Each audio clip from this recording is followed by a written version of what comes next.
110 demandeurs d'asile étaient attendus sur ce nouveau site à Cabassou. Un centre d'hébergement d'urgence presque terminé. Il devait être livré fin décembre, une première en Guyane. Aujourd'hui, pourtant, il ne reste que les fondations du centre. La Croix-Rouge, qui agit pour le compte de l'État, explique avoir d'abord constaté d'importants retards de la part de l'entreprise en charge de cette construction. Et la décision a été prise d'enlever la responsabilité du chantier à cette entreprise. Malheureusement, la réaction de l'entrepreneur a été très violente puisqu'il a absolument tout détruit, tout démonté, et en laissant simplement les dalles alors qu'on était à 15 jours de la réception de la fin des travaux. L'entrepreneur a intégralement démonté le futur centre d'hébergement. Il explique dans un courrier du 27 décembre, adressé à la Croix-Rouge, que les délais auraient pu être tenus si le contrat de location prévu pour les logements modulaires avait été respecté. Ce délai aurait pu être respecté par l'entreprise si le contrat de location prévu, qui comprenait la fourniture, la pose et la maintenance du site, avait été signé.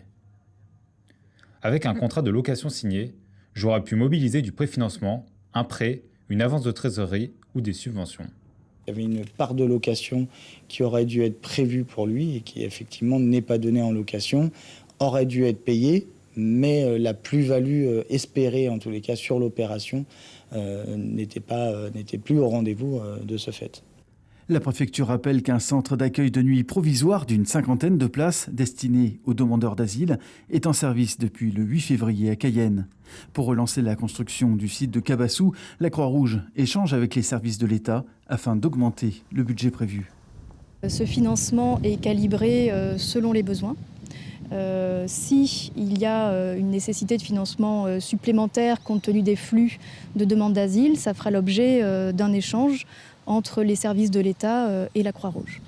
Les associations qui viennent en aide aux demandeurs d'asile rappellent que beaucoup dorment encore dehors, conséquence d'un manque d'anticipation de la part de l'État, assurent ces volontaires.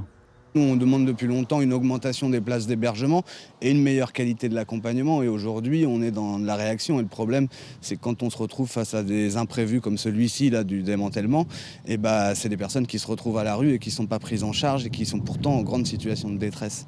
Actuellement, 500 personnes peuvent être logées ou abritées chaque nuit en Guyane. En 2019, près de 3000 demandes d'asile ont été enregistrées sur notre territoire. Suivez l'info sur Guyana Première, télé, radio et Internet.